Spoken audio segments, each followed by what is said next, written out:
आए राम जी खैनिया कहने गए ए हो बूढ़ी रंग खेलने नैहर तोहरा जाएंगे। ए हो बूढ़ी रंग खेलने नैहर तोहरा जाएंगे। अब मालपुआ खाएंगे संग ही जिंदगी बिताएंगे।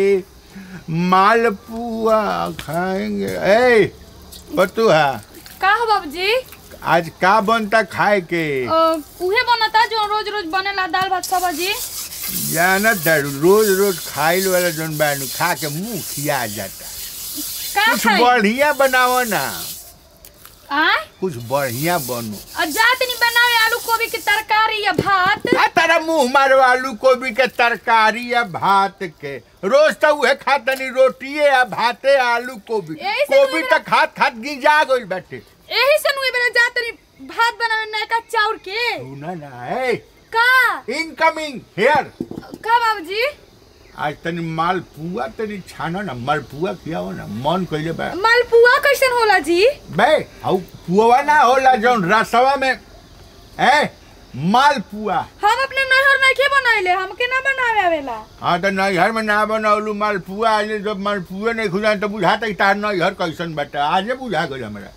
ए बाबूजी हमने के पुआ बनेला आटा के। आटा के पुआ तो हम कहाँ कहतन कि स्टील के पुआ बनावा लोहा के पुआ बनावा आटे के पुआ कही ना तो माल के पुआ कैसन होखेला? देखा माल पुआ मने का होला बताओ तनी। का ओमे माल रहेला। माल? हां माल तो भैंस गोरु के कहल जाला। माल मने रस। काची के रस? रस चीनी के वाला पाग होला दू चीनी के। हां हां होला। रस में वो वही पुआ के जब डुबा दे बोलू ए चार बुझाई की रसगुल्ला हो गई। हाँ तब बाप जन्म ना खैले पान मुंह बिडोर के गई परान खाली हाँ कहला से होई।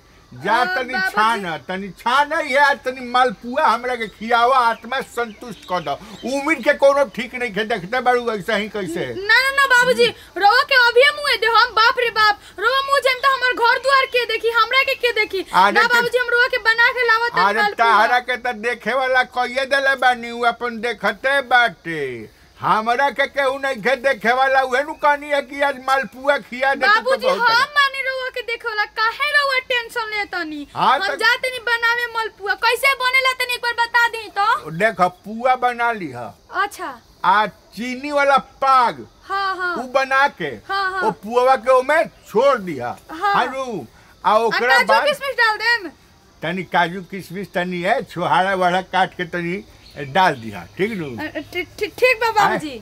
हां जाई नु बनावे जाना तनी हमारा तनी एकदम डबल है। हां ठीक बा बाप रे बाप ये तो हमार पतो आज मालपुआ खिया दी कि मिजाज हमारे एकदम गार्दा हो जाई। सार मालपुआ खा लेब नु तो हम फिर जवान हो जाए। ए हो बूढ़ी रंग खेलने नैहर तुहरा जाएंगे। ए होली खूब मनाएंगे आप वे ठीक करेंगे। खैनिया में जरा बढ़िया खैनी देले नहीं के हमरा बुझाता नहीं के देले खैनिया तो उनका के गरियाए सारे के जब दुकान पर तब उनका बुझा जाए में काका। प्रणाम का बाबू। होली खेले हमरो के लिए चलता कहाँ बा ओ जे जाता रह। अरे हराम ज्यादा तो ओजी हम तोरा काहे के ले जब रे त मन काहे तोहरे मन ह। अरे तो हमरा ससुराल जाके ते का करबे रे? त काहे तारा ससुराल हम जाई त हमर ससुराल हो जाई। मैं तो दा ससुराल होता तू का जब मुंह देखावे जइबा त तू भाई बड़ा मुंह देखावे ला। केनियो ठीक करा देबो त दिक्कत ओही ससुराल हमरो ससुराल हो जाई त हम एजेंसी ले बानी ठीक करावे के। दोनों आदमी साड़ू हो जाई तेरी काका लागत। हमार दिमाग खराब मत कर। हमार दिमाग अभी दूसरा जगह बा होली मनावे के चक्कर में पड़ल बानी। ए त हमार होली उदास जन कर। हैं उदास मैंने हम त ठिका ले बानी होली के। तू अपन जर जवान लइका बारे जाके कहीं मनाओ। हां होली हां त कहता नहीं के आज होली ह त तू इन पिठिया वाले बाड़ा ल ई का भइले हाथ के नाते हाथ के है ने कवना के पिलुआ पड़ है ने का बाबूजी का भइबा नातिया रोज जो पीपी के गान में उड़ पंख मचाइले रहत है लगे तने तक प्रणाम काहे लगड़ तड़ा। अच्छा ये बताओ कि काहे ऐसे कर सकते दारू पीते रहे? अतनी माने पियने माने अन्ना ना हर हम तू ने भी हम मारते हैं ई मन से तो के हां तू ना जी बाबूजी झूठ बोलता तू दारू पिए तारू ए बार जो हो के 50 रुपया गिरल बा। हां आ देखी नहीं के आप नहीं गोरा में हां हिदा दा सारे रुपया के नाम पर चल जाता दौड़ल ऐसे लंगड़ तो सारे मैं सब खड़ा खबा बहाने रहे मेहरारू के छोड़े के मन रही त नग नखरा मरत करी असल। अच्छा सुना ना एगो बात सुना अरे तनी मनी ले लेला सा त कोनो बात नहीं थे लेकिन सुन ला तारा के बता दे तनी अपना की हाँ सरकार दारू बंद कर देले बा आ जहिया ई पकड़ा जाई है तो तू का बोला तारू ई के तो उहे बता दिए तो पुलिस आई जब बंद रही है नु 6 महीना तब तेरा पता चली। ए तत्ता का होनी आइन मा होली आइल बा हां अरे अब वही कहां आइल बा अभी तो ढेर दिन बाकी बा। माटी लगानु घर में बेच के पी जा होली आई बता ये नु करबा कितना दुनियावत आई। पहले कान पकड़ हमार कान रे हाइला ना काका हाइला ऐसे मारा। अरे कान पकड़ के पहले उठा बैठी कर 10 बेर कि हम दारू ना पिए हम दारू पिए हम होली में जबरदस्त हमने के हम होली में दारू के नहीं पाए होली में सुन तो ऐसे मोर दिन हम ये पे टूट जाला। अरे छोड़ा मारा कि इंजन लेकर पलट जाओ। सुना दारू पिए के पहले हमरा से पूछ लिए हां तनी मानिए ना हमरा से पूछ लिए खाली अनु आ सुना होली के दिन आवे वाला बाटे तनी बढ़िया से रहलो कि रमन चमन कर के उत्पाते मचा के। अरे बाबूजी वो दिन बनाइले रहनी पुआ पूरी खूब रह हल्दी के बदल ललका रंग डाल दिहलन। ई ललका रंग हल जा गेला आय बाबू तो जे खइले ओकर मुंह लाल हो गेले और कुछ लाल हो गई। मैं बुझात रहनो कि मां से खइले बल्ला लाल राम रे राम।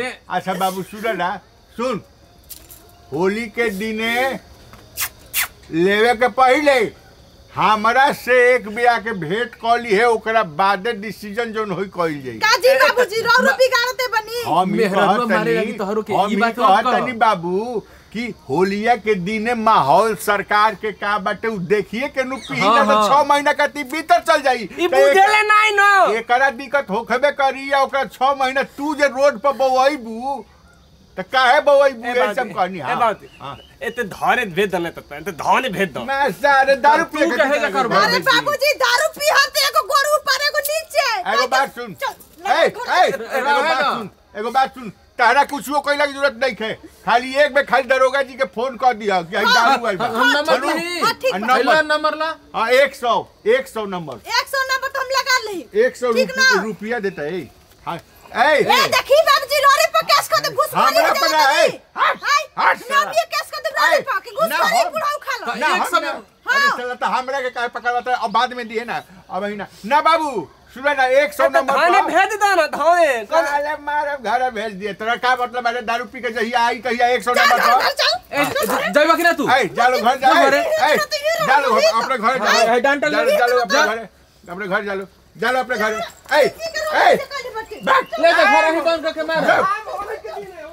ए सुना हम ना जाए बाबू सुनो ना हां उठा अब का चला हो 100 रुपए में 50 को दो बाबूजी। हां बाबू मलपुआ बन गइल आलू दम बन गइल चले रहो के खाना निकाल ए काका सुनो ना हमरो खइले ढेर दिन हो गेल बा आ बनी गेल बा तो चलो खा लीती हम सुन ना हां तेरा और कोनो काम नहीं है अब का कमाई बेटा बस खाए के बेटा बेरा होयो गेल बेटा सुन ना हां चल ना ठकुरवा के यहां से हमने खैनी किनवा दिए सुनो ना आ जब बनी गेल बा तो खा लीती जा हमरो भूख लागिए गेल बा सुन ना हां मलपुआ खइबे एकदम बिना खइले जाबे ना करब हैं तोरो डायबिटीज भइल बा बे कहियो ना तो ई मलपुआ जन बानू नीमक में के बनवाले बा ए औरी मजेदार बा ना डायबिटीज वाला खाली खा ले उठा ना सारे तू हमरा कवाड़ी में टपला त मुआ दे सारे हम जले खाइम ना तले जाइम ना उठ हां खाइब रे जाइब दादा आई जाए बनवाले बा मलपुआ सारे हमार दादा के घर भाई कबो खैनी मांगेला हां तो चल खैनी खरीदवा खा के चलो किनवा देम आ सही गुमियल बनू ओही में से 50 को धर लेबे 50 रुपया के धर खैनी किनवा ठीक है चल